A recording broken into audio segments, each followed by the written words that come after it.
Hello everyone, welcome back to my dream world. I am back with my nostalgia trip, which is where I review shows that I watched as a kid and think about them differently and compare my reactions as an adult. So, if y'all haven't been on my channel yet, Ninjago is one of my favorite childhood shows, and I've already made some videos about the show and some reaction videos, so if you're a fellow fan like me, please check those out. But today I'm going to be reviewing and re-talking about Season 2, Legacy of the Green Ninja. I withheld this rewatch way longer than I would have liked to. It's literally been over a year, but now that I have the time to do so, I've decided to continue. I'm going to give everybody a quick warning. If you have not seen Ninjago Rise of the Snakes or Legacy of the Green Ninja, this video probably isn't for you because there will be spoilers. I just want to let you all know that while I may use clips from the show to refer to something, this is not a reaction video, but more so a review and a post-watch commentary of the season. And it'll also kind of be in a podcast style. This goes for most of my nostalgia reviews as well. Without further ado, I'm going to begin with the review.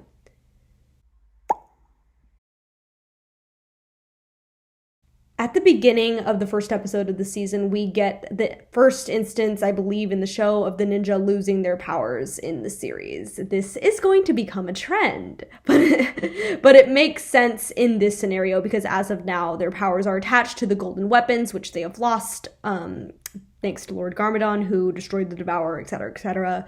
So now they're powerless, broke, and doing little jobs around the city to make a living. Nia figures out how they can find a place to live, but, you know, they can only really find dumps. In the meanwhile, the Serpentine have been regrouped by Scales, who claims leadership, but this is quickly halted by Garmadon, who shows up with all 4 golden weapons. Of course, the snakes side with Garmadon, and he rebuilds the Destiny's Bounty and calls it the Black Bounty or something. I'm a very dedicated fan, but whatever. However, the 4 Serpentine generals kind of break off and do their own thing with Scales. Garmadon then reveals his plan. He doesn't want to hurt Lloyd, but he wants to prevent him from reaching his full potential and thus wants to get rid of Sensei Wu as well as the ninja. He even gets very angry when one of the Serpentines suggests that they take out Lloyd directly. This is definitely something I picked up but didn't really fully process as a child. Garmadon throughout the season consistently does bad things and obviously tries to sabotage the ninja, but he doesn't want to hurt his son. And this continues even as things escalate more and more and more throughout the season. Clearly, Garmadon cares about Lloyd. He cares about his son, even if it's in kind of an inconsistent, weird, twisted way. But this is very important to his character throughout the season, and I don't think I properly acknowledged that as a child, probably because I just didn't sympathize with characters that weren't the main characters.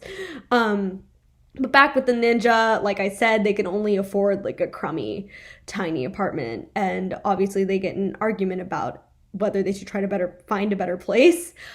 Personally, I agree with Zane and Cole. Yes, this is my bias, but I don't care because I know that I'm right. So you can imagine how 9-year-old me reacted to this scene because I was, and still am, a Zane stan. Technically, that does not matter. He only...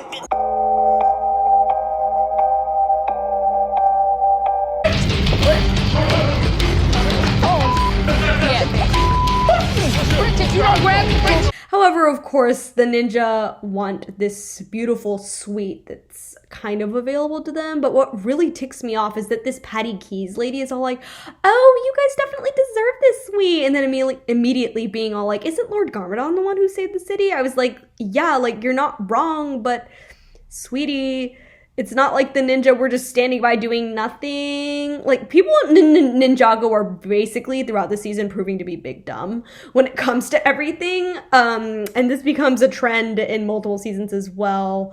I'll complain about this more. Yes, I get it, kids show, blah, blah, blah. I don't care. They're dumb. I'm gonna call them out. But this whole exchange leads to the ninja getting day jobs so that they can pay rent, which leads to a montage of them roughing it.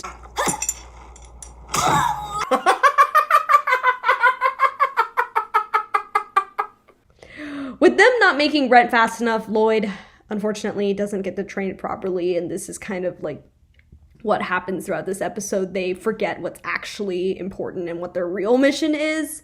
The Serpentine also proved to be kind of dumb because apparently they can't come up with a good plan to prove their battiness throughout the rest of this episode, which is really sad for them.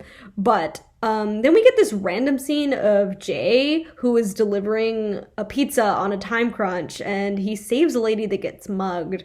I guess this is kind of supposed to be him proving his worth as a ninja over money, but it was just kind of random and was, I guess, to kill time for him to make, like, between making that delivery and stuff. I mean, even if this scene didn't happen, Jay would probably end up still getting captured, as he does in just a few minutes after this, but I don't really see the point of this scene.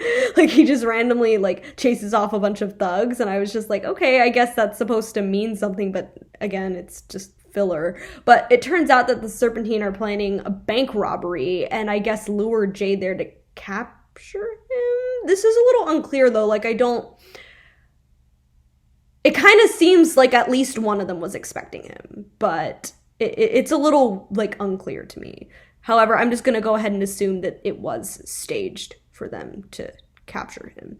Unfortunately, Cole is a terrible bodyguard, and he begins sleeping on the job, which he claims is for beauty rest, which he doesn't need, might I add. I'll stop. But it turns out that he wouldn't have really been able to stop it anyway because the Serpentine got into the bank vault from underground. So there was, like, no way that he was going to be able to prevent that. And he and the rest of the ninja end up getting fired. I want to say unfairly because of the circumstances of the robbery and Kai dealing with the freaking Karen, who apparently doesn't care about the safety of the city at all. But honestly, as much as I love Zane, dropping an egg on a child's head is pretty bad. At least it was an accident, and he says, I'm sorry, but yeah. Luckily, Cole knows where the Serpentine are going, and they kind of head down towards the subway, and the Serpentine banter throughout this episode is actually really funny. And I do like seeing the ninjas' dynamics, but there's a little bit of inconsistency because, like, Zane starts to say, like, Venom can't hurt me or something, but he gets cut off. And in the previous season, he does get affected by the Venomari venom, so I don't know if that's a mistake or if he was going to say something else and just got cut off. But then it's revealed that Scales is trying to kidnap Lloyd, who is home alone and never should have been left alone in the first place. Also, the security system is really bad, so I think the suite that they're using isn't really worth the money if the security is going to be that bad. Luckily, Sensei and Nia show up at the right time and save him, because otherwise he definitely would have gotten kidnapped or something. The subway almost runs over Jay, but luckily they managed to stop the train. For some reason, as a child, I thought this scene was hilarious. I don't know why, but, like, as an adult, I'm just like, can we stop the train, please? Like, what, can we just stop it already? But yeah, I found that scene hilarious as a child. Apparently this all took place over a day, which doesn't make sense at all, but at least they acknowledged that what they did was kind of stupid and proved that the original plan was exactly what they should have done in the first place. See, I told y'all I was right. But in the end, the ninja have a new home. Garmadon makes a new weapon after combining the golden weapons. Scales is in jail, and Sensei Wu ends the episode by predicting a disturbance while meditating. This is an okay episode. I'm not, like, a huge fan of it, but it does have its funny moments, which I kind of inserted, and it has some fun banter, so I don't, like, dislike this episode at all. But the only thing I really learned from this episode is that a lot of people in Ninjago City are jerks and are dumb, which is actually decently accurate to living in a big city, so I guess I can't complain too much. So, if I have any Dareth fans, I'm going to warn you. From now on, you're probably not going to like me very much. Just a fair heads up. The intro to this episode is really cool. It originally shows us where the Destiny's Bounty came from and introduces the Dark Island. And I think that's kind of the best scene of the episode, which is funny because it's also pretty irrelevant to a lot of the rest of the plot, at least for a while. But it's also just kind of like, oh, okay, like, is this, like, why is this relevant? Like, yeah, but I mean, it was a cool scene, I guess. Meanwhile, Lloyd is training. We get the first callback to the pilot where Kai is training Lloyd, and Sensei even acknowledges this, which is a callback that I like. That was really cool. Garmadon is in the process of trying to figure out the mega weapon, and he spots the Ultra Dragon, which is now back and flying. Yay. We love Ultra Dragon. When Garmadon is unsuccessful in taking down the dragon, he throws a baby tantrum, but then reads Captain Soto's old log, which is the original owner of the bounty. And he wishes that he could use them to fly the ship, or to, like, he was like, I wish that we could bring them back to figure out the mechanics of the ship. But then the mega weapon reacts and grants his wish, which causes them to weaken drastically. And he realizes the mega weapon only has the power to create, which is why it couldn't destroy the dragon. This makes sense because the 4 weapons were dubbed the weapons of creation, but since Garmadon is geared towards destruction, he isn't able to completely comprehend this at first because they're like yin and yang, opposites kind of thing. The ninja end up finding a dojo in the city, and we are introduced to the iconic and very memeable Grand Sensei Dareth. Of course, the ninja are a little put off by him, and for some reason, Jay speaks with Cole's voice, which is really weird, and we once again get the stupid, it was actually Lord Garmadon trope, which I hate. To his credit, Dareth agrees to let them use the dojo if one of them can beat him, and of course, Kai knocks him out with one punch, or I guess one whirl of spinjitzu. But with this, they're granted a training place and technically a new ally, so yay. The pirates are now on the ship, and of course they don't want to side with Garmadon, but when one of them tries to take the mega weapon, he dies, or just, like, disappears or something. But despite this, the pirates imprison Garmadon in the Serpentine, which is very sad for them and shouldn't have happened considering that the Serpentine are supposed to be really dangerous. Like, that's one really big issue that I have with these filler episodes. The Serpentine are really dumbed down, Garmadon is really dumbed down, and it makes them much less compelling to watch. These characters were threats to the ninja in season 1. I mean, like, obviously, yeah, they're kind of fodder, but they still were threats. So, like, them getting beat up by a bunch of pirates who don't even have powers, like, it's like, okay, that's kind of sad for you. It's revealed that while Lloyd is sloppy and not a very competent fighter at this point, he does have very powerful untapped potential because he's able to, like, smash through 10 boards and a table and splits open the floor, which kind of is, like, I guess that's, like, the earth elemental of strength and stuff. Dareth tries to show off and join the team, but he just ends up breaking his hand, so that kind of sucks for him. Before we know it, the pirates have arrived and they start wreaking havoc. The ninja want to leave Lloyd behind to keep him safe, but they can't reach the ship because they don't have the drag, whatever, like their bus stops, and then Dareth jumps off of the roof and onto the ship. Like, I don't know how he got there also, which is a little weird. Of course he gets embarrassed and ends up captured. The ninja do dress up like pirates and sneak onto the ship. And this is the first of many examples of them proving to be good at stealth, but not great, like, impersonators and spies. So, yeah. And, like, yeah, Dareth is kind of annoying, but he definitely didn't deserve to get thrown off of the ship because he did offer to share his dojo fare in square, so we gotta give him props for that. And at least he actually admits that he sucks at fighting, so I'll give him that. Like, come on. But, of course, he gets, like, thrown off. And Lloyd actually ends up coming in clutch with the dragon. For some reason, Zane doesn't have his shurikens during this fight, but everybody else, like, reveals their weapons, which I thought was a little bit strange. But I guess he has smoke bombs, and then he reveals his shuriken, so that was, like, weird. I don't know why they did that.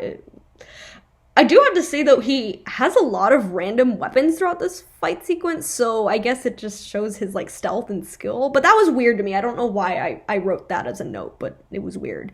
Lloyd jumps into the fight after Jay and accidentally, like, trips everybody up, and he almost accidentally kills Kai. But we can appreciate him trolling Soto while being stuck in that barrel and, like, randomly jumping around and doing spin. That was funny. I thought that was funny because it's like this little child freaking trolled you. But apparently the other ninja, there are so many, like, errors of them accidentally using the wrong voice or the wrong scream. And apparently the other ninja like borrowing Cole's voice because like first Jay did it and then Kai did it. But Garmadon randomly like escapes and witnesses Lloyd fighting, and he's like, oh snap, he's getting stronger. And the ninja actually like lose this fight, which is also again like sad for them. Like, come on guys, get it together. But Samurai Nia comes in and saves the day, as she should. So we love Nia for that. Garmadon escapes with the ship, but the ninja are okay with that, and Dareth gets judo flipped at the end of the episode. Overall, I don't really care for this episode. Like, again, it's kind of silly and not my style of humor, so that's probably why I didn't like it that much, and it doesn't bring that much to the table other than Garmadon kind of being like, oh, so this is how the mega weapon works. This is the definition of filler. But I don't hate it. Like, I pointed out several, like, little tidbits of it that I enjoyed, but I do think that, like, in the overall season, this was probably my least favorite episode. Double Trouble. Definitely an episode I rewatched a lot as a kid. I'm not sure why, but I did. So, yeah. As expected, Lloyd is still struggling with his control of his powers, and he gets pissed repeatedly. Not out of character at all. Sensei Wu's advice, though, is actually pretty good in the scene, as he's advising Jay, and it's much better in these earlier seasons and is way less corny, so it's like kind of nice. I like old Sensei Wu. I don't like Master Wu. I like Sensei Wu, so that's just something y'all should know about me. Basically, the ninja are invited to Lloyd's old school, which is the Darkly Sporting School for bad boys. And they're all like, oh, we've turned good. And we get our first glimpse of Cole's love for cake. Now, if you don't know me, you wouldn't know that I'm like a massive Cole stan, and thus I don't like any ships that involve him. But the one ship that I love is Cole X Cake, because they're absolutely soulmates. So yeah, now you have my opinion on that. But Garmadon is still kind of figuring out how the mega weapon works, and here's a lesson. When somebody says no bad ideas, they are lying. Don't fall for it.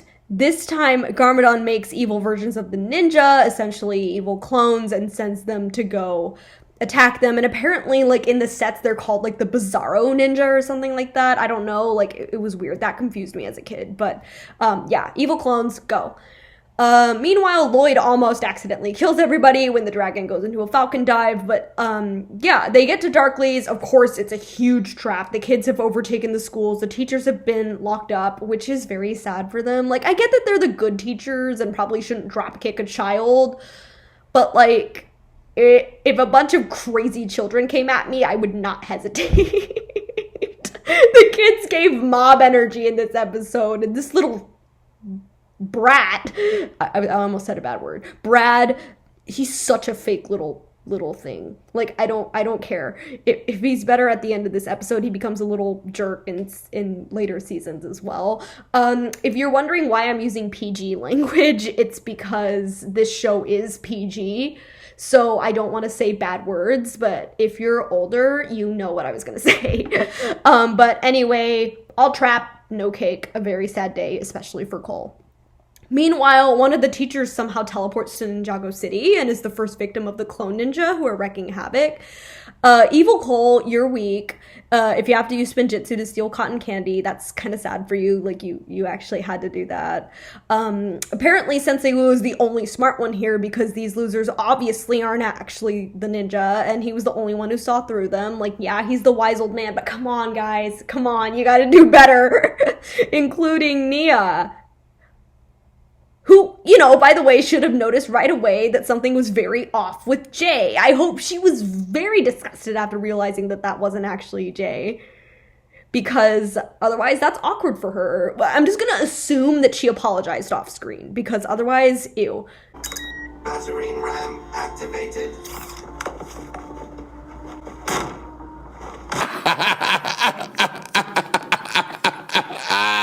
Sane, being the rational one, realizes that they should look for hidden passages. They almost die, and honestly, considering how low those spikes got, they definitely should have gotten impaled. Not to mention the way out jump scared me every time as a child because I am a major arachnophobe. I'm not going to insert that here because otherwise I will freak out, but you know what I'm talking about if you've seen the episode. One thing I will give the evil ninja is that they don't care and they're willing to throw hands at anyone who attacks them. Now, I am not saying that you should attack children. You definitely should not. I work with children. I love working with children. But if you're a grown adult, you should be able to handle a child morally. And trust me, like, I've had to get between children and break them apart before. But all these little kids are clones of Brad and Jean. Like, I get the lack of character models, but this is really sad. Also, Jean did not need to do all that to explain that they can turn the tides in the battle. It's not rocket science nor advanced physics. It was not the flex that he thought it was, so whatever. Lloyd pulls the whole not as bad as they pretend to be card, and hey, these boys are better than me. I cannot sew at all. Actually, that's a lie. I actually knew how to sew when I was younger, but then I forgot. Don't tell my costuming director because I'm gonna try to help out with that. But whatever. Also, maybe the ninja should have fought someone other than the evil version of themselves because that might have resulted in less even like, I don't know. But the kids end up helping the ninja and their plan works. So yay. The boys are good now. Cole gets his cake, and I mean like a whole cake that I definitely did not see him take as a child because I saw that, I think maybe as a teenager, I actually saw that he took the whole cake, and that killed me. It was so funny. Lloyd also trolls Garmadon at the end and demonstrates better control of his powers, so I guess we all win, and he even makes a joke that's like, huh, if you go to school, I guess you learn something, and that was funny. Like I said, I used to rewatch this episode as a kid a lot, and I don't know exactly why, but after rewatching, I noticed like this episode definitely is filler and is another just a fail for Garmadon, but it does have some funny moments and some moments that play rent-free in my head, and it definitely gives me a giggle. Like, this definitely gave me kind of like a nostalgia trip pang, even though it's not, like, I don't want to be mean, but it's not that great of an episode, but it's one that I rewatch sometimes. I guess my biggest complaint is that the like Brad and Jean are like so freaking annoying. I do not like them at all. But, you know, interesting, fun, entertaining episode.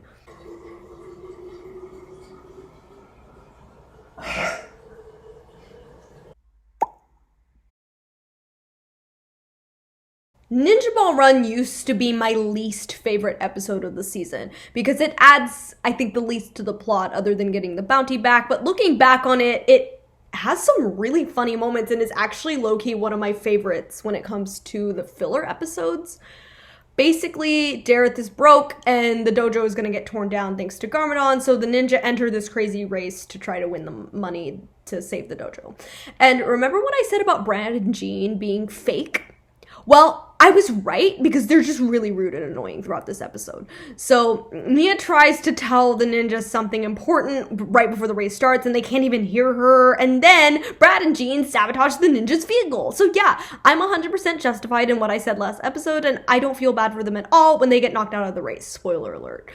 We do get some fun cameos and recurring cast members like Lou, Ed, Edna, the Skulkin, and the Pirates. The Serpentine also break Scales out of jail and end up accidentally joining the race as well. Luckily, the ninja fix their vehicle and get back into the race, but Garmadon is mad because they're trying to save the dojo and also joins the race because he wants to stop them from training Lloyd. Also, Garmadon must be loaded if he's buying the whole block out. Like, where did he get the money? I mean, maybe he stole it. I don't know. But Garmadon tries to sabotage them. Lloyd actually comes in clutch, and they help each other out, which is weird because I don't know why they did that. Like, why they didn't do that in the first place. I thought they were already working together. It was weird. Like, that was confusing to me. I was like, you guys weren't working together in the first place? But unfortunately, Lloyd does get knocked out. But Ed and Edna come in clutch and give the ninja their fuel. Also, I need to appreciate Ed and Edna absolutely beasted in this race. Like, they were kind of annoying and overbearing, but I'll give them credit where it's due. They came in major clutch and were actually hilarious and adorable throughout this entire episode. I love them. Villain moments throughout this episode are kind of hit or miss. The scene, though, when Garmadon is like, get rid of the excess weight, and then just like starts throwing the serpentine off of the boat, and then like get off the windshield, and Zane like turning his head all the way around. Like those moments gave me nice chuckles. Everyone gets knocked out except for the ninja and Garmadon, who uses the mega weapon and makes a huge division that the ninja feel like they can't pass. But luckily, the ninja heard enough of what Nia said and end up pulling the lever. So they win the money thanks to the gadget that Jay took from Ed and Edna. And not only that, but they also reclaim the bounty, and Garmadon is forced to rejoin the incoming Serpentine. So yeah, I don't really have much to say other than that, but this episode is also the definition of filler, but I actually really liked it. I think I enjoyed it more than I used to, for sure, and I can appreciate the funny moments, the cameos. Also, Dareth didn't annoy me at all, so yeah, that's definitely a plus. Yeah, Dareth is also kind of a hit or miss for me. Sometimes I love him, sometimes I'm like, oh my god, shush. But yeah, this episode, low-key, I think might be my favorite of the filler, which surprises me because I used to hate it. I used to always skip it. But I'm glad that I rewatched it in full because I actually really liked it. This episode is another one that's mostly filler, but does have a really important plot point to it, which changed Ninjago forever in the long run. It also played in a lot of commercials and ads, so it has a lot of memorable lines. At the start of this episode, we see a glimpse of normal children in Ninjago, and this makes Lloyd sad because he has to spend all his time training instead of having fun. While he has improved, his focus isn't there, and his cockiness keeps him from being at his best, and it's revealed that he's worried that his favorite comic series is going to sell out, but his responsibility is elsewhere, and this causes resentment. Makes sense. He's a kid. I mean, like, he's only, like, 10 or something, right? Maybe 11? So, totally makes sense. He is not allowed to be a normal child, which sucks because child development is super important. Very, very important. It really builds on how people are affected as adolescents and then eventually as adults. So yeah, it sucks. And he's also mad because he has to stay on missions, so he's in that annoying middle ground, which is very relatable for a lot of tweens and teens because they're at an age where they're not little kids, so they're expected to be acting more mature, but they also aren't adults and are thus treated in this in-between that's really annoying to balance. If you have been through adolescence, you know what I'm talking about. It's like you're not a little kid anymore, but you're still a kid. And it's like, okay, make it make sense. It doesn't make sense. It's a really weird part of your life. And I feel like that exemplified more for me now, which makes sense because I've been through those stages of my life now. But yeah, definitely did not see that as a kid. I was like, I don't know, whatever. But the Serpentines give us a bit of a lull at the museum. Turns out that Garmadon wants to revive an extinct creature so that it can hunt down the ninja. Obviously, the ninja do attempt to intervene, and they do seem to succeed at first. Garmadon's spell gets cut short, but then the Serpentine tried to steal, like, this golden sarcophagus, so the ninja, like, run after them, but they can't quite catch up, and they're like, what the heck? Obviously, something is off, and it seems that the ninja have turned back into children. If you didn't see this clip while watching TV as a child, you weren't alive. Or, I guess maybe not on Cartoon Network, because the, like, scene of them going, when they find out that they're kids replayed so many times on my TV screen. But unfortunately, the ninja get framed for stealing. For some reason, the adults are really stupid and can't recognize the ninja and don't take them seriously. Like, here's another thing. Adults don't take kids seriously a lot of the times, which sucks because sometimes kids are genuinely like the most open-minded people and like genuinely just want to learn or try to explain their vision, which could be like something that adults don't even think of, and then they just don't listen. So definitely frustrating. Like you can't drive, nobody listens to you. Like that's what Cole says. But turns out that when the ninja do end up returning the sarcophagus, the Grundle bones are gone too, implying that it has been revived, which is momentarily confirmed.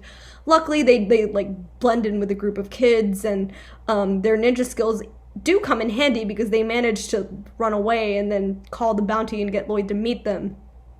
He is surprised when he finds them, but Lloyd finds this hilarious and is like, well, now you should understand how I feel, so haha. Which makes a lot more sense now as an adult than it did as a kid. Like, I was like, why would they understand that? Keep in mind, I was literally like 9 or 10, I think, when this came out. So yeah. First of all, why the F is Lloyd's nickname Lloyd Hemorrhoid Garmadon? Why? Like, obviously, as an adult, this joke is way funnier. Like, as a little kid, I don't think I even heard the word hemorrhoid. But second of all, Mother Doomsday is actually kind of cool. Like, kind of a fun one-off character. I'm not third though, I'm not a huge comic book fan, but I am a huge mythology fan and follower. So it's kind of neat that they refer to the fact that many comic books do adapt off of and intake a lot of mythological stories from different cultures. They do get a lot of the mythology wrong, which is probably why I'm not a huge fan of many comic book movies and comics that base off of mythology, but I thought that was a really neat acknowledgement that they made with, like, the Grundle has taken a lot of, like, there's been a lot of mythology taken away in this comic and stuff, and it turns out that the Grundle's only weakness is light. So Lloyd tries to win these lightsaber-like weapons in a Starfarer trivia. I guess that's, like, kind of a nod to Star Wars, but I don't know. I don't know this kind of stuff. I'm a child. I don't know. Word gets back to Nia and Sensei about the whole situation, and we are reintroduced to a pretty important character, at least in the long run. She doesn't show up too much yet. But Miss Stake. She's briefly shown in season 1 as well, but gosh dang, she is mean to Wu. And I wonder if this is a running gag between them. Like, maybe they have, like, a mutual understanding. Like, maybe she's just like, I'm just gonna be mean to you. And he's like, I bet she's just like that. But dang, she's, like, mean. And also, I never knew if the catchphrase in this episode was fear is the word where I come from, or fair isn't a word where I come from. And it drove me nuts, and I still am a little bit unclear about it, but I do think that it's fair. Lloyd does lose the trivia contest, but the Grundle shows up, and of course the ninja get batted away like helpless little ragdolls. Lloyd steps in and blasts it with light, so he saves them, but things do end up looking pretty hopeless until Nia and Sensei show up with the tea. The ninja realized, like, oh no, if we use the tea, Lloyd's gonna grow old. And that's not fair, because he's gonna miss out on the rest of his childhood. But Lloyd's like, you know what, I'm already kind of giving up my childhood anyway. And he did it, and said fair is not a word where I come from, and he uses the tea. And so I thought that was a very mature moment. And then we find out what actually happens to Lloyd.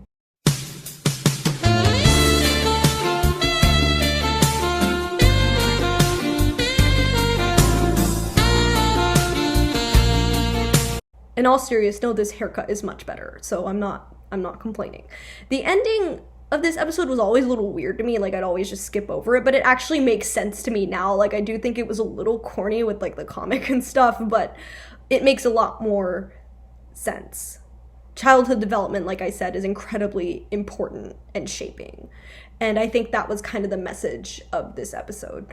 But, however, I don't care for this episode. Again, like most of the filler, I'm just kind of like, meh, whatever about it. I definitely liked it much more as a kid.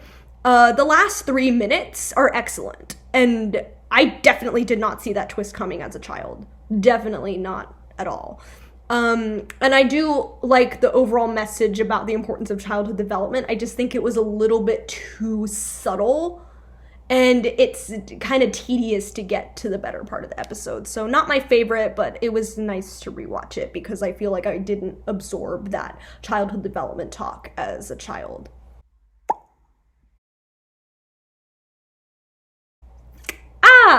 The episode that opened up a heck ton of plot holes and caused a lot of confusion regarding the lore, and proves that time travel is confusing no matter how writers go about it. I'll start with this. I kind of liked watching this episode as a kid because all of the callbacks regarding the pilot are really neat, but writing-wise, it's a hot mess, and it definitely confused me as a kid, and even is still kind of confusing now. Garmadon decides to go back in time and prevent the ninja from ever coming together, so the ninja go after him when he creates this giant, like, time travel portal. They make sure that everything happens in the past again. Like, they need to remake everything happen because otherwise their future could be completely messed up. After Past Kai tells Sensei Wu to leave, like, this is going to be confusing for me to tell, but like Kai from the past tells Sensei Wu, get out, like he does in the pilot, and then all 4 of the ninja from the present confront Sensei, and he's like, oh, well, I guess I'll help. Like, it's funny. But as suspected, the Skull can show up on cue, but Garmadon sneaks his way onto the vehicle and causes them to fail to kidnap Nia, which results in Kai from the past not wanting to train to be a ninja, because the only reason he went with Sensei Wu in the first place was because Nia got kidnapped. Throughout the episode, it shows that in the present, Lloyd kind of fades in and out of the future, which is, like, I guess the big point. I did not catch that as a kid. It was confusing. I was like, why does he keep disappearing from the picture? But whatever. Also, I never thought I'd hear Sensei Wu say, Great Scott, and it's so funny. But luckily, Sensei kind of intrigues Nia in the past, and then Kai ends up coming, like, he's just like, oh, whatever, you want to be a ninja. Which is kind of cute. But Garmadon figures out that the ninja has followed them, which sucks for them. Obviously, Past Kai sucks as a trainee because he has no motivation, but then Zane is like, yo, we need to kidnap Nia so that we can get this man motivated. And they do that, and then the team comes together as they should. Garmadon meets his past self, and this is actually a really funny scene, and it's kind of neat seeing them interact because it's the same character, but they're also quite different. Like, one of them, they're both sassy, which I love, but one of them is definitely darker and a little bit more concealed because that's how he was in the pilot, and then the other one's just like, hey, what's up, my bro? Like, let's go beat them up. And then his past self was like, okay. It's kind of funny. But after getting the Sword of Fire, it's revealed that present Garmadon has teamed up with past Garmadon, of course, and then they try to fight past Kai. So Kai is like, well, everything's been screwed up, so I might as well help out my past self too. Garmadon still manages to keep the upper hand, but Zane kind of decrees, hey, if we destroy the mega weapon, everything's probably going to go back to normal. And then Jade reveals that he snagged the weapons, which is kind of random and poorly developed, but whatever. But the ninja use their weapons to cancel out and destroy the mega weapon, and thus reversing the time warp. They return to the present, and Lloyd is not there, and that freaks them out. But then suddenly he, like, bursts through the door, and he doesn't have complete memory, but the important thing is, like, he's there and he's ready to train. So yeah, this episode is kind of a mess and very confusing when it comes to writing, but I like it better than some of the other episodes because it just has these callbacks that were kind of funny and that I could appreciate. What I originally did not notice at all, though, is that at the end of this episode, Sensei is kind of sitting on top of the bounty and is looking at a star. And it kind of glimmers, like you see this like zing of gold, and this implies the golden weapons have returned to space, and this is important to remember. The first non-filler episode of the season. So now we really get into it.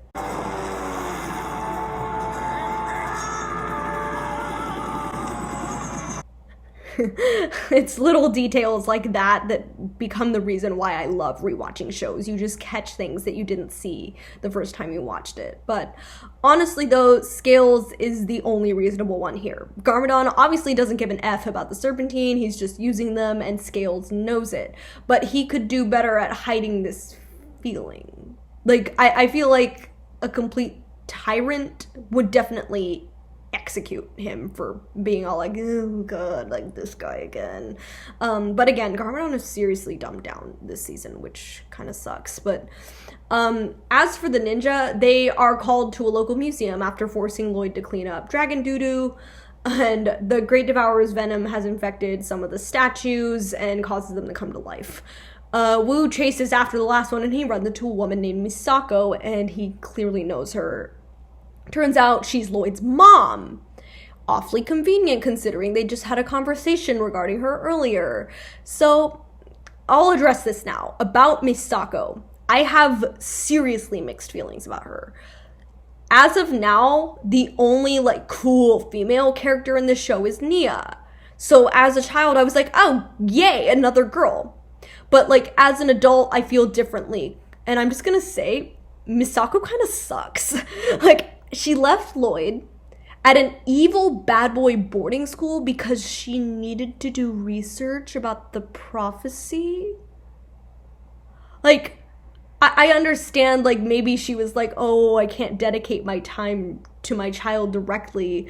But, I mean, she knew Lloyd would have to fight the Dark Lord at some point, which is traumatizing enough. She literally could have left him anywhere else that would have been healthier for him mentally. But no, she left him at a notoriously bad boarding school and completely cut off contact with him. Like, as a kid, I don't feel like I fully absorbed this because I was like, oh, Lloyd, don't, like, ignore your mother, because I have had experience with situations like this. Like, I'm an adoptee.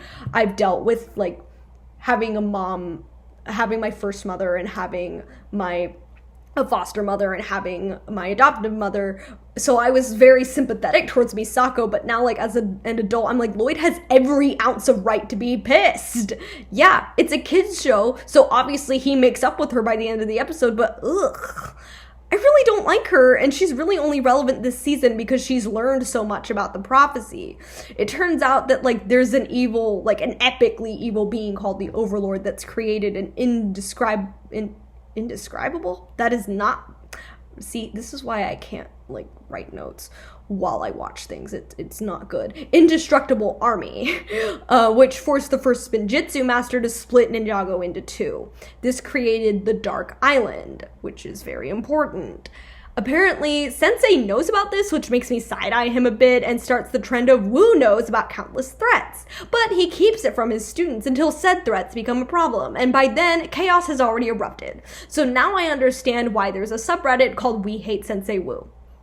Regardless of this, she does have a very beautiful music motif, so I guess I'll give her that. Garmadon knows about the Dark Island too, and he's set on finding it. Speaking of Garmadon, Scales has had enough of him, and now that he's vulnerable, Scales decides, okay, now's the perfect time to backstab him and shoves him in the ocean, reclaiming control of the Serpentine. That's a very brief, quick scene. But basically, Misako is worried that Garmadon's going to be looking for the Dark Island, and that this could throw a wrench in the balance of darkness and light. But unfortunately, the Great Devourer's venom drips onto a giant stone warrior, which then comes alive and starts, like, tearing apart the museum, which must have cost them a lot in damages, but whatever. And the ninja's powers are pretty much useless because the Overlord made this stone army indestructible. And we'll find out that this indestructibility is a tad bit inconsistent, but let's get back to the episode. Easy, big guy. Maybe this is a sign you need to lose a few pounds. Well, let's be nice. Yeah. Let's be nice. We don't have to go there. I mean, you're not wrong, but you didn't have to say it. Jay, I don't think that fat-shaming a stone statue that's trying to kill you is going to help. Despite this, though, Jay has some really iconic lines in this episode, so, again, they played a lot on my TV during commercials and stuff. But Lloyd figures out how to stop the giant stone warrior by leading him to a sinkhole that is apparently indefinitely deep. But Misako also has dug in it and has found the stone warrior. Okay, my head's gonna explode if I think too hard about this. Like, bleh. But Garmadon washes up on the shore of a mysterious and seemingly deserted island, and this raspy voice kind of begins speaking to him, and has been waiting for him. Garmadon's obviously like, yeah, give me power, blah, blah, blah, blah. But this is the Overlord. So, yikes. And the Overlord's just like, ha ha ha, and is like, don't worry, you'll have that power one day, but now you're forced to work with me. Actually, like, going into this, I expected much more, because I remember there being, like, a pretty big jump between the filler and the non-filler on, like, quality, but this episode is kind of meh.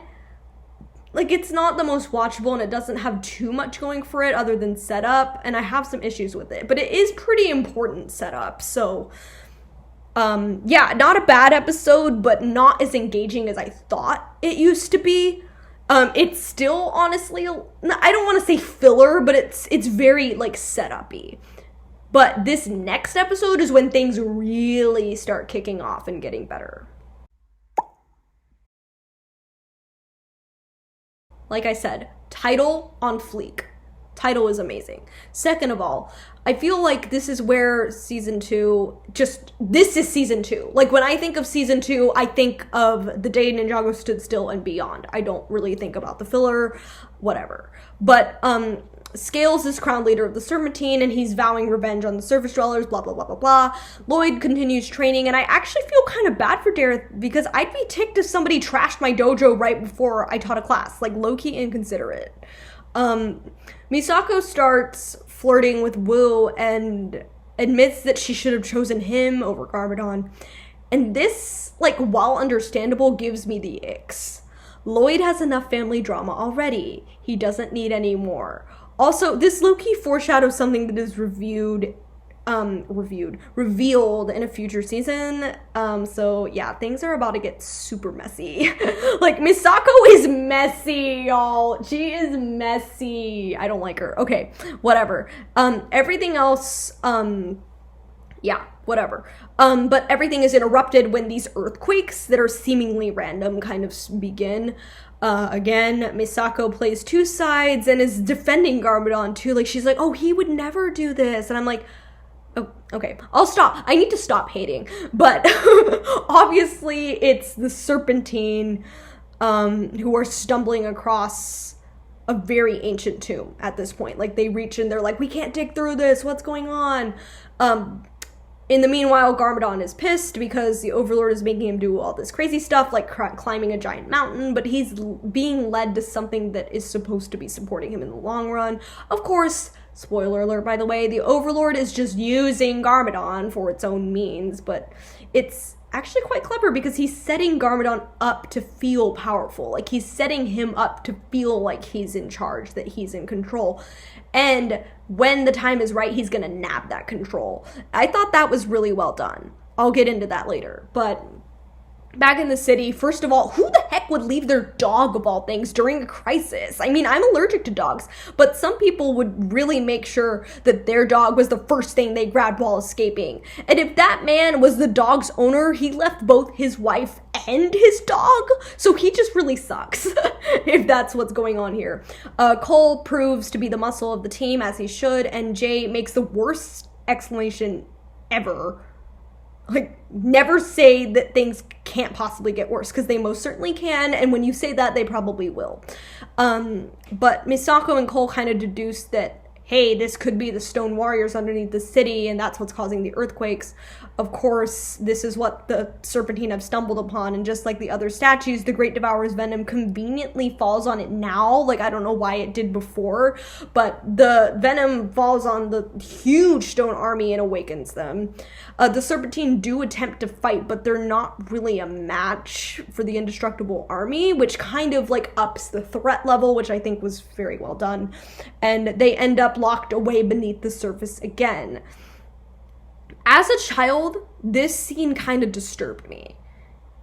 And I kind of get why now.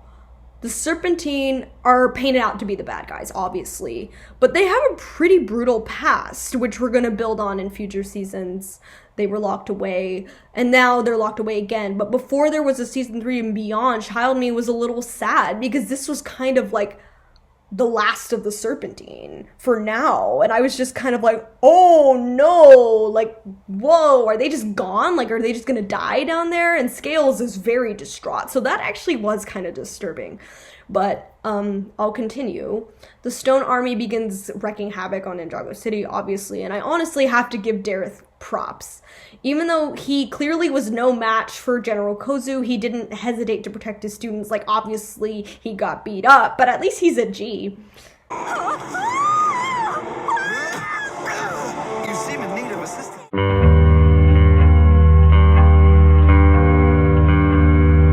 The ninja prepare to evacuate the city while Lloyd and the Ultra Dragon keep the army at bay before escaping themselves.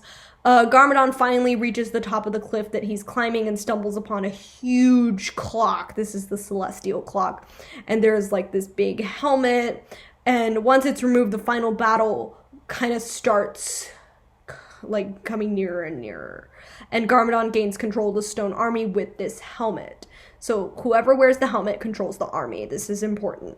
But of course, while climbing, like, now basically, like, Ninjago City has evacuated and they're climbing this huge staircase, Dareth accidentally slams into Misako and causes her to drop her research.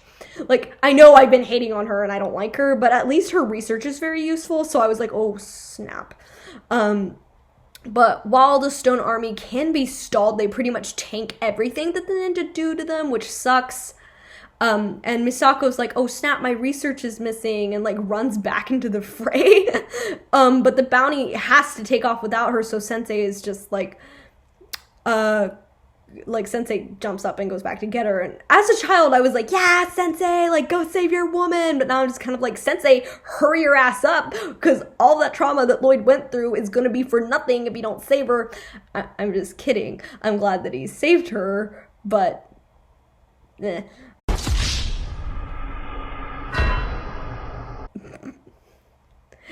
this last scene of Sensei and Misako kind of went over my head.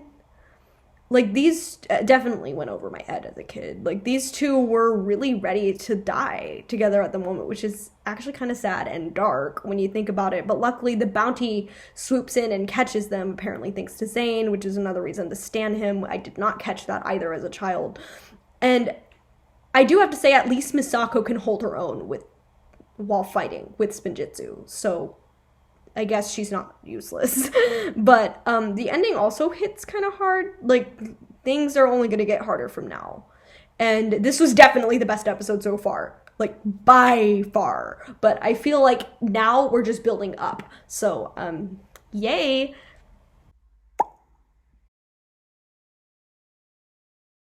Okay. As a Zane fan, I've always had a major soft spot for this episode, and it's one that it's a comfort episode. Like, I'm not gonna say like, oh, this is the best episode of the season, because it's not, but like, I really love this episode. The Dark Island is now visible from Ninjago City because the Stone Army is gone, and Zane sends his falcon to go have a look. The bounty can't fly due to the damage that it got in the last episode, and Jay makes a really good point. Does anyone know why what sitting ducks is actually a saying? Because it doesn't make sense. Because ducks can fly. Like, why is it sitting ducks? Why? Well, don't hate on penguins, but why isn't it sitting penguins? Like, what? I don't know. Whatever. Misako reveals that there's a powerful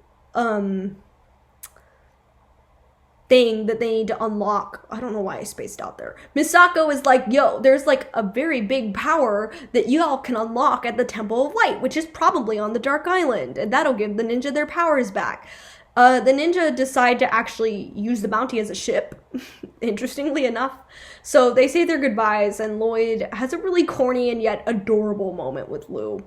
Like, I don't get Lou haters. Like, obviously Lou is not the best parent in this series, but he's not a bad dad. Like, I just want to put that out there. I know I think, hated on him in part 1, but I actually like Lou. The dragon stays behind to protect the city, which is sweet, and Zane is a little bit melancholy because he has nobody to say goodbye to. Somehow, the show actually took some of us Zane fangirls into the show. But the rest of the ninja kind of are just like, bye, and set off. Jay's relationship with Edna is actually very relatable, because I get the whole shtick of, like, your mom telling you to do something and just being like, I know, Mom, but then, like, actually forgetting what my mom told me to do until it's actually important. Like, literally, she reminded me to take out the trash so many times, and I was like, I know, Mom, and then I was like, oh, I'll do it tonight. Oh, it's too dark out. I'll do it in the morning. Oh, the garbage truck's gone. Oops. Don't worry, guys. I took out the trash, but that's why I'm getting tested for ADHD. Zane eventually gets word from his falcon, but sadly the falcon is struck down by the Stone Army, and this made me extremely sad as a child, because Zane has just lost the one piece of him that reminded him of his past, and it's like really sad. Like, he looks so sad, but there's no time to dwell on it because this huge storm just like bursts in. On the Dark Island, the Stone Army is collecting dark matter, which can turn people evil. Basically, like, it's just gonna turn people, like, into an evil version of themselves, and the Overlord continues using Garmadon and manipulating him.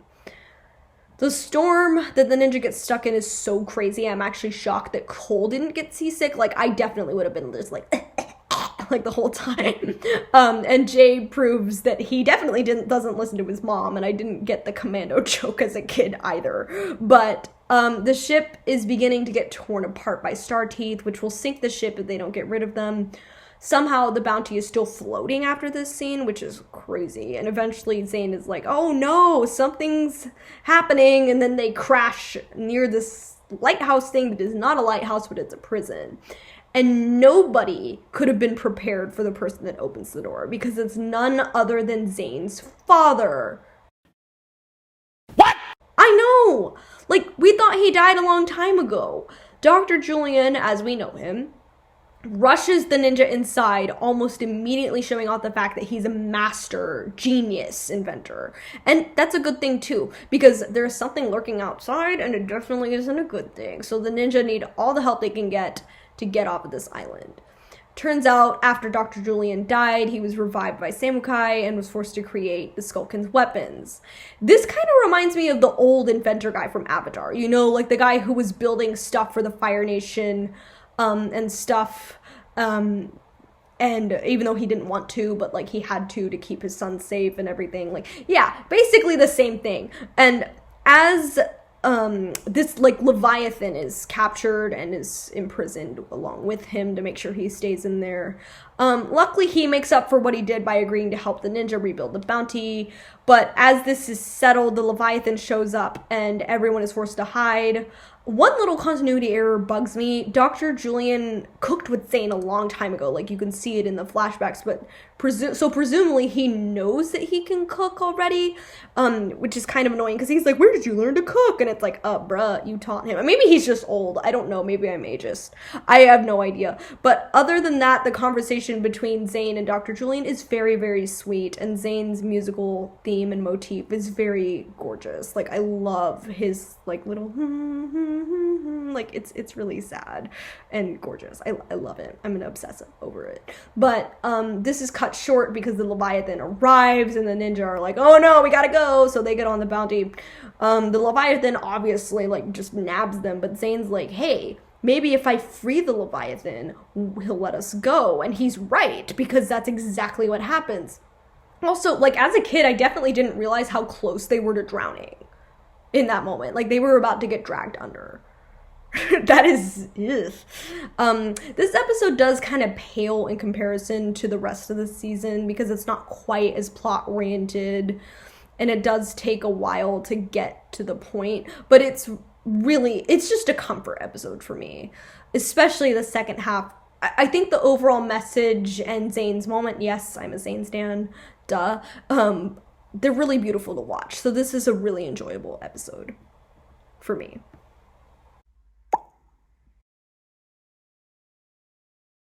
Okay, now we're in the end game. We're in finale mode, and this is where it starts getting really good. The ninja are kind of forced to hide away because they're unable to stand up against the stone army, so their mission is to find the Temple of Light, where they will receive pure elemental powers, and Lloyd will receive a massive boost, gaining him similar powers to the first Ninjutsu master. But the only way to find the temple is to see it match up like lights through a special medallion. So Lloyd is forced to take a back seat. Throughout the whole episode, Cole is itching for a fight. This is kind of interesting because he's usually the one that's kind of like going, no, not yet, and remaining level-headed. Like, you'd expect this from Kai.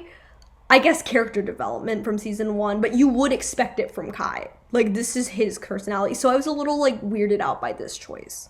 But whatever. Garmadon makes some progress on preparing his ultra weapon and has gained the respect of the Stone Army, but the Overlord kind of is like, yo, the ninja are on the island, so Garmadon is like, okay, let's find them.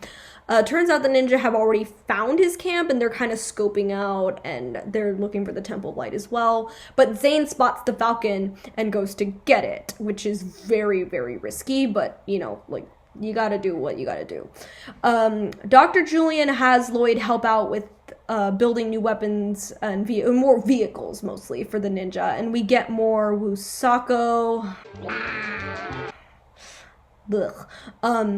Lloyd asks Misako about Garmadon, who reveals that she once loved him very, very much, and that it took years for his heart to be fully poisoned by the evil venom.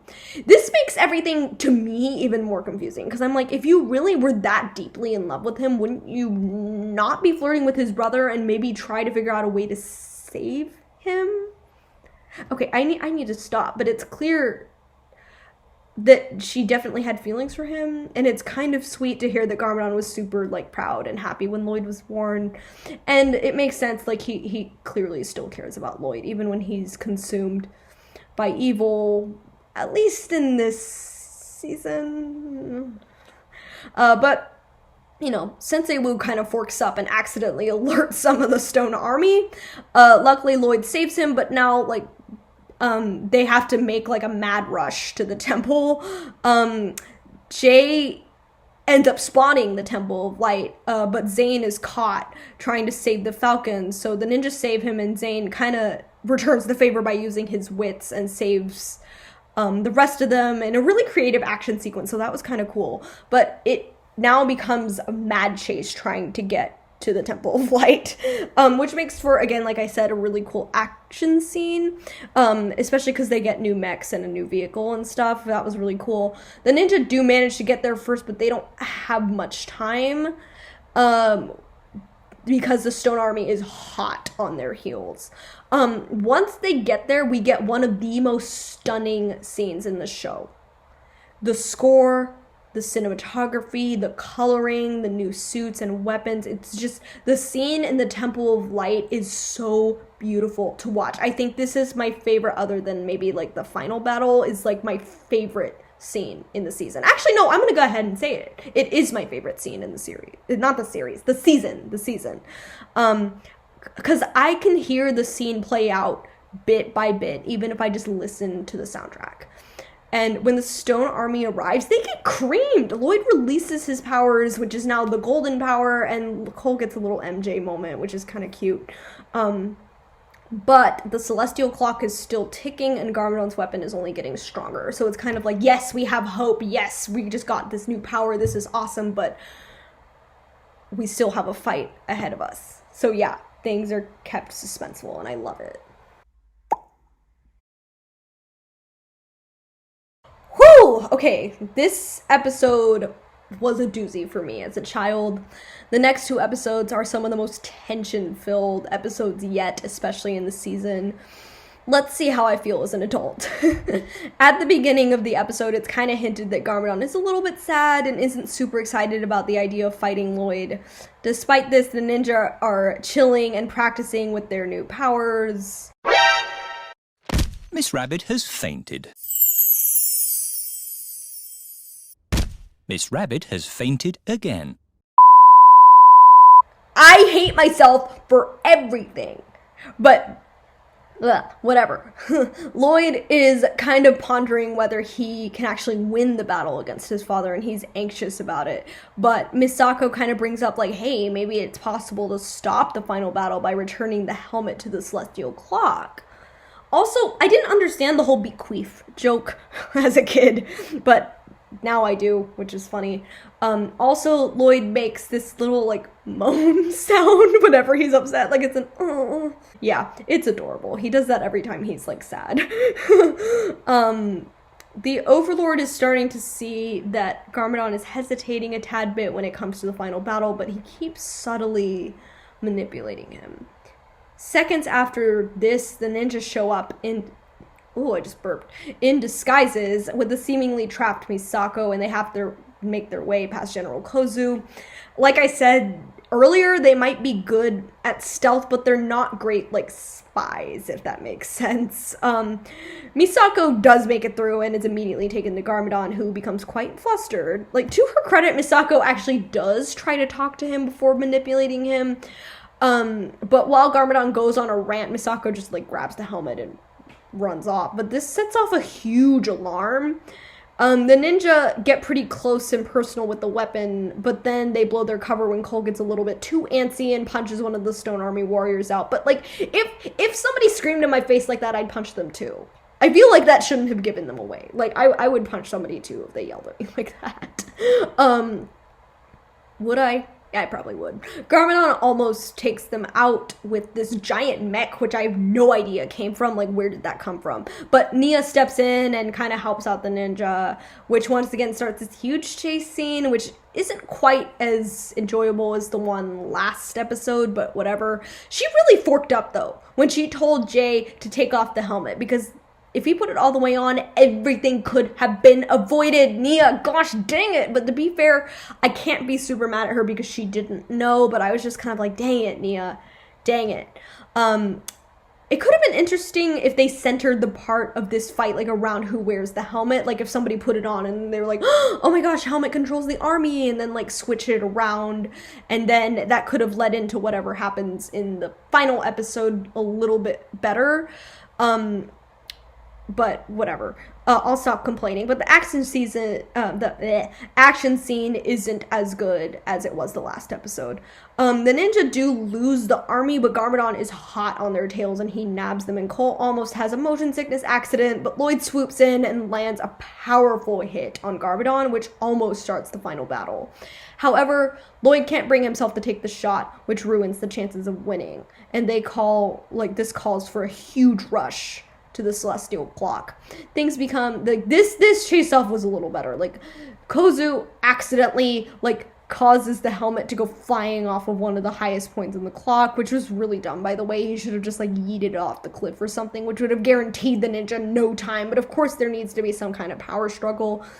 Unfortunately, today really isn't Colt's day because he drops the helmet once he grabs it, and when Misako does find the perch, she's a second too late. While this scene wasn't quite as tense as I remember it being, the apparent success that the ninja have only to reveal absolute hopelessness was done very well. I will say that. It's yes, we want. Oh no. It appears as if the ninja have won, the final battle is stopped, but the exact opposite is revealed, and part of the cliff breaks off, sending the ninja into the waters below and causing Nia to get captured because she backed up when the cliff started breaking. The good guys have really bitten the dust, and the ultimate weapon has been completed, which really confused me. And this whole ultimate weapon confused me as a child, but whatever. As a kid, I always thought, gosh darn it, Lloyd, you idiot. Why didn't you knock him out? But as a kid, I also didn't understand the absolute tragic nature of Lloyd actually having to fight his own dad and how traumatizing that must be. Both Garmadon and Lloyd are dreading everything, and it's really sad on both sides. And this episode was very jarring as a child. I'm definitely not the type of person that's oh, everything needs to be happy, everything needs to end on a good note, or I'm gonna be distraught. But, this is a big L for the ninja, and it takes a darker turn for the next few episodes, which makes things both very engaging, but also a little bit harder to watch at the same time. So we start the next episode with impending doom. The ultimate weapon is truly ultimate in terms of size. And Nia is about to be the first test subject of the dark matter that we've been seeing for a while. Also, why did he shove, I think it was an apple into her mouth? I would have just spat it out on him because I'm doomed either way, but maybe I'm misinterpreting something because I'm still confused of why an apple was shoved into her mouth. What the heck? But Lloyd is obviously distraught about what happened, but the ninja are no, we have your back. Let's go take care of this. But the Stone Army, when they get to the camp, is already gone and have headed off towards the coast. So the ninja is oh snap, he's gonna try to bum rush Ninjago. And if they turn too much of Ninjago dark, the Overlord can cross over into the land, which is bad. Dr. Julian is yo, I'm gonna stay behind because I'm old and I'm not a fighter. Blah, blah, blah. And then we get this kind of cute scene of them reminiscing of how this very well could be the end. It's not, but it's easy to believe that they would think that. And they relieve a lot of funny moments, but as they do so, it's clear something is off. I mean, even as a child, I was they're about to get attacked. But dang, Nia, really beats the brakes off of them. and learned Spinjitzu apparently in only like a few hours. Like, yes, I knew that this was Nia, and I knew that Nia was a good fighter, but I was like, God, like, whoa. I mean, like, I will say, like, the ninja were holding back, and they weren't going to use their powers because they didn't want to hurt her, but geez, they got whooped. Lloyd catches up to Garmadon. He's, like, wavering a little bit, but both of them are. But Garmadon, of course, starts up the weapon. It has a warm-up and everything, so they try to stop it, but it fires into Ninjago and corrupts a bunch of citizens, just like Nia. And finally, the ninja kind of figure out, like, yo, we could use our elemental powers without blowing straight through her, but that just kind of proves that without powers, Nia was superior, at least in this darker form, because they needed to use their powers to beat her, and there were 4 of them versus 1, so that's kind of sad for them. But, again, they were holding back, though, so I get it, but also yikes. Garmadon, however, has a pretty short-lived victory because the Overlord stabs him in the back and decides to take control, completely possessing Garmadon. To put it lightly, this scene is actually really creepy, and it's very disturbing to watch. I definitely didn't absorb this as a child, but it's really, like, that metamorphosis was yikes. And Lloyd has to face now the Overlord through his father, which makes things harder because the Overlord isn't going to hold back, but he's still fighting his dad, like, at the same time. So this is like, But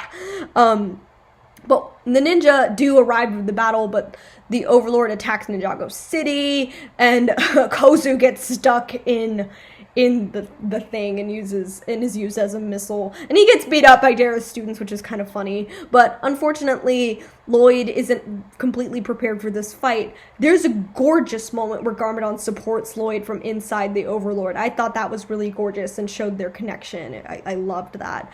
But and also, this completely went over my head as a kid, but unfortunately, Lloyd just doesn't last long enough and is knocked out cold and pretty seriously injured. Despite a kind of cute moment of Dr. Julian and the bounty, this was a huge L for the ninja once again, and the Overlord crosses into Ninjago City, leaving them stranded on the island, and it ends even worse than the last episode did because Lloyd is injured, and and Destiny is like darkness has won today, but the battle isn't over. This obviously shocked tiny me, but luckily for us, there is a part 2 of this episode, and we get the finale of finales. Ninjago City unfortunately starts out this episode with a very rude awakening, and we get an interesting, I'll say, face-off between Dareth and the Overlord, but even the Master of all animal forms was not able to shut down the ultimate weapon. You tried, Dareth, it's okay. But the Overlord is also starting to take its true form and start sprouting some wings, so it's kind of beginning to turn into a dragon. The ninja are pretty much at an all-time low here, and despite some of the funny moments that happen, it's pretty eek. But Lloyd's development really, really shines through here. Even with his injury, he doesn't back down. He decides to inspire the group. I've loved watching Lloyd grow throughout the season, and I'm remembering why he was originally one of my favorites as a kid. But with no other ideas, the Falcon kind of brings the group back to the Temple of Light, and the ninja kind of figure out, oh, hey, we missed something, and they insert their elemental blades into these, like, holes that have appeared. It doesn't unlock any new powers, but it does kind of unlock the first Spinjitzu Master's mech, or suit, or whatever, and it gives Lloyd a pretty nice boost. Fortunately, the Ultra Dragon also shows up and gives the whole team a ride back to Ninjago.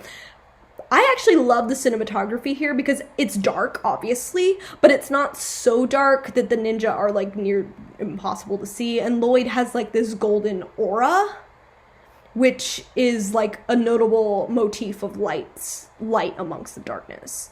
Metaphorically, it makes sense, but also, because of this, though, how the heck were they not spotted re-entering the city? That was weird. But whatever. The atmosphere is very well done, showing the hopelessness and corruption of everything that's taken place. It's not revealed that the Overlord has changed into his true form, but a huge dragon kind of starts blasting darkness at everybody. So it's like, oh snap, this is real now.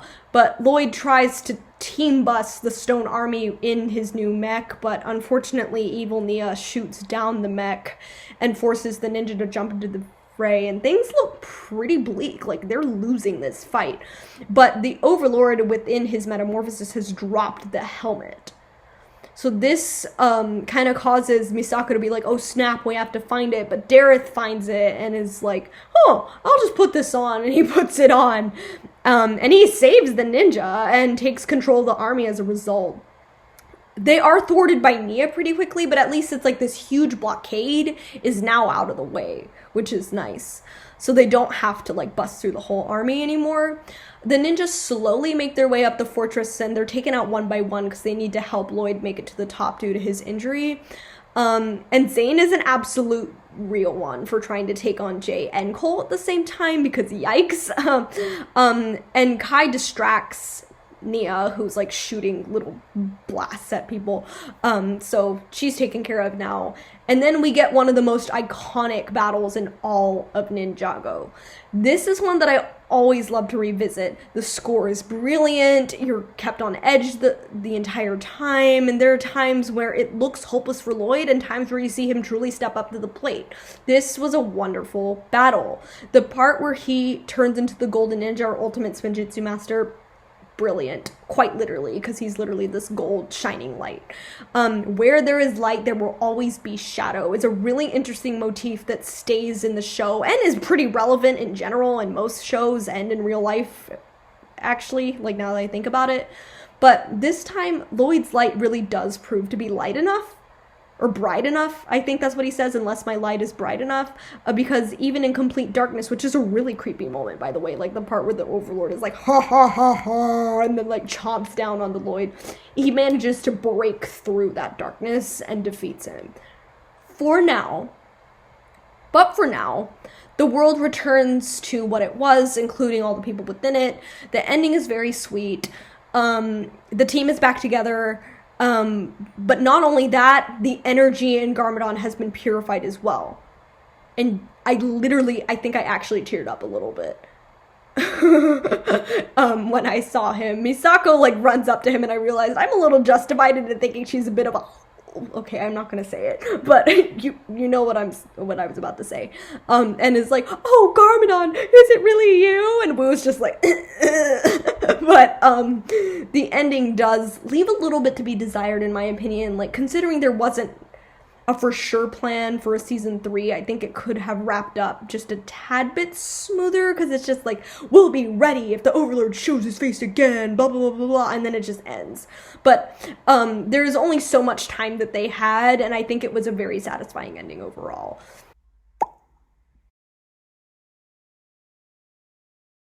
So, for those of you who aren't super active in the Ninjago fandom, Season 2 is pretty polarizing, because the first half is a lot of filler, and the second half is pretty well liked generally. I've seen some people absolutely hate this whole season, and I've seen some people, like, put it at the top of their lists. I am neither of these people. Similar to My Little Pony Season 2, in comparison to Season 1, respectively, I felt that this season had higher highs and a superior finale, but also lower lows, and episodes that I don't love. I pretty much loved every single episode of Season 1. I find Season 1 much more rewatchable as a whole, but Season 2 had some episodes that were kind of meh, despite having a much more engaging finale and, like, final few episodes. Because of this, it kind of lands in the middle of my rankings as of now. But even with that said, I still enjoyed the season. I don't hate the filler, but I will list a few things that I had issues with, as well as the stuff that I really liked. One of my biggest issues is Garmadon. I know a lot of people love Garmadon as a villain, and I do too, frankly. I do like that he's funnier in this season and has some really sassy moments, but boy, oh boy, did they dumb him down, and it drives me nuts. It makes him seem so much less threatening, despite in-universe claiming that he's top tier, on par with Sensei Wu, if not better. Sometimes he's portrayed as worse, sometimes he's portrayed as better, like, it depends. But this isn't always shown, because the first half of the season is the ninja just making him look goofy. So I didn't like that at all. This kind of stops once the filler episodes end, but I think it's not so much a shift in Garmadon, more so that he gains access to more threatening allies and resources once the Stone Army is awakened. instead of just like the Serpentine, who were also dumbed down, by the way. But I also think there could have been a much more engaging way to set up the Serpentine betraying Garmadon. I'm not saying that like the mega weapon should have been scrapped, but I think the first half of the season could have slowly built up tension to the second half of the season instead of just making everything a little goofy. I think it does make for a more abrupt shift in the second half of the show, which works, but I feel like the transition could have been a little smoother if the mega weapon and its challenges were more seriously built on the plot instead of just kind of making Garmadon look stupid and make the ninja look a little bit overpowered. This does kind of make the hopelessness and struggle of the second half seem more daunting. That's effective in its own way, so I can kind of see either side, like I can see either way working, but I feel like the first half could have been built together much more effectively and still been kept entertaining and more lighthearted. Either way they took it, like even as a kid, I always preferred the second half of the season by a long shot. Like I said, I don't hate the filler. It was actually kind of fun to rewatch it when you're just like, I'm just going to sit down and rewatch it, see what I think. But I just think it took a little bit too long in most of the early episodes to get to the point where it actually affects the plot.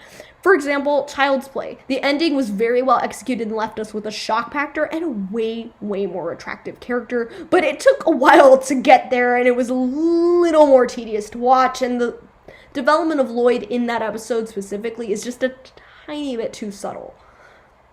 Speaking of Lloyd, I loved watching him. We begin to see things in his point of view, even in filler episodes like Double Trouble and Child's Play, and why he acts the way he does regarding training, regarding family, overall the situation of him being the Green Ninja and everything. I also think his transition into main protagonist was done quite well in this season, keeping him humble with his conflict about the battle itself, but having him inspire the team and building them up, and like, yeah, I might be the most powerful, but I'm still like, I'm still just one of the ninja and they're my brothers. Like, I love that. I feel like now that I've been through my childhood and teenage years, plus the fact that I'm a psych student, it was easier for me to understand Lloyd's psych and development throughout this season. I feel like he was the only one that really had character development throughout this season as a whole as well, so that's another reason why I really enjoyed watching him. I also liked the way the Overlord's betrayal was built up. To a first time and probably younger viewer, it can seem like the Overlord and Garmadon just kind of mutually agree to team up and decide to work it out, but when you really look at it, the Overlord is using Garmadon as a pawn, and it's the true pure evil that Lloyd is going to face in the end. So with the My Little Pony nostalgia trip, I decided to list my favorite episodes, and then maybe some pleasant surprises or better than I remembered, and then least favorites. So obviously my least favorites kind of were Pirates vs. Ninja and Child's Play. Sadly, I didn't used to have that low, but I didn't really like it that much. I also, Wrong Place, Wrong Time, based on the fact that it's just a hot mess writing-wise. But I didn't hate any of these episodes. I wouldn't skip any of these episodes if I did another rewatch. Pleasant surprises, definitely Ninja Ball Run. I hated that episode. I would always skip it as a kid. But I actually think it was my favorite of the filler. Obviously, pretty much every of the second half of the series was better, but I think it would be more in the middle of my ranking rather than the bottom now, so yay.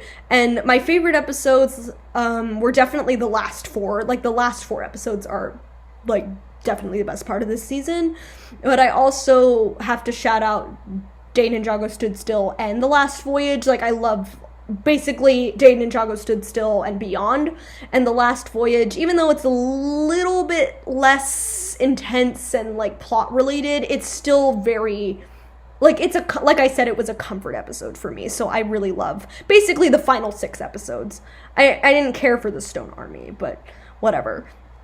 I also decided that I'd rank in my Little Pony reaction, I said I'd rank the main 6 by season, who was my favorite this season, who was my favorite last season, and I didn't do that for season 1 of Ninjago. So for season 1, I'd say it went Zane as my favorite, then Cole, Kai, Nia, Jay and then Lloyd, because remember, Lloyd is just like a bratty little kid at that point. It is, but I love all of the ninja in pretty much every season. Maybe not next season, but I love all of the ninja. Genuinely, I do. So even if one of them is 6th place, this doesn't mean I hate them. This doesn't mean I think they're bad characters. No.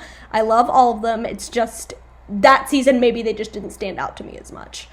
For season 2, Zayn was still my favorite this season, by far, actually. I was like, no, we stand Zayn in pretty much every episode. Second would be Lloyd. I loved watching his development, even in the filler. So I would say Lloyd was second. Kai and Cole were kind of like 3rd and 4th for me. I put Kai above Cole simply because I think he was a little bit more relevant this season and had more like standout moments to me, and it hurts me putting Cole this low, but like, because he is my favorite overall, but in these earlier seasons, Zayn was definitely my favorite. So sorry Cole, but right now you're kind of in the middle. Jay and Nia also did, like, Nia was way more enjoyable in season 1 in my opinion. Like this season it's just like, oh, she steps in when she needs to and when they're in a pickle, yay. And then it's just kind of irrelevant otherwise. So it's like, like, I feel like she could have been more plot-oriented, but she wasn't. And that's why I'm putting her last. Jay, kind of like Cole, like, had some really great lines. Like, Jay has some of my favorite lines this season, but, again, not quite as relevant as Cole. Or as Kai, actually. So Cole and Jay are, like, 4th and 5th. So Zayn, Lloyd, Kai, Cole, Jay, Nia. As for the seasons, I like season 1 better. I definitely find it more rewatchable. I think I would be able to sit and binge season 1 much easier than season 2. Season 2, again, like I said, though, had the better finale and had higher highs. So, like, let's say the first half of Legacy of the Green Ninja is a C, and then the second half is like A+, so it comes out to be like a B+, while Rise of the Snakes I'd give like a solid A. So that is kind of my opinion. I definitely realized things noticed things that I definitely didn't absorb or notice as a child, and I'm really glad I rewatched it because the filler wasn't quite as insufferable as I remembered, because I remember hating. I was like, ugh, I'll just skip the first half of the season, but no, I'm glad that I rewatched the whole thing, and I also was able to kind of figure out what bothered me about some parts of this season so much that I didn't quite put together as a child. But I really enjoyed rewatching this season. Thank you so much for revisiting this with me. I really enjoyed it. And yeah, so next we're going to season 3. I have very mixed feelings about season 3, but I actually started rewatching a few of the episodes of it without taking notes, so I'm kind of interested, because like in some parts of it I'm like, yes, I love it, and some parts I'm like, what the heck just happened? So we'll see. I actually watched a little bit of season 3 while I was at the dentist, because they were like, yo, do you want me to put on a show? And I was like, can you put on Lego Ninjago?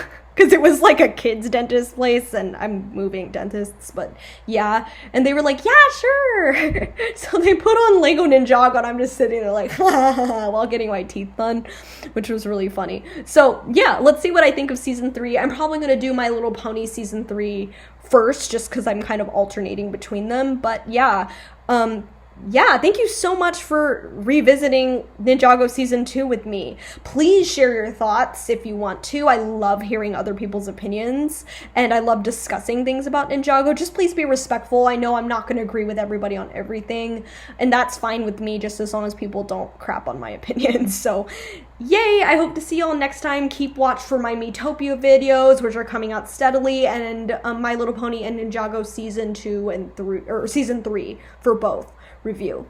Yay! Thank you for coming to my dream world and visiting my nostalgia trip with me.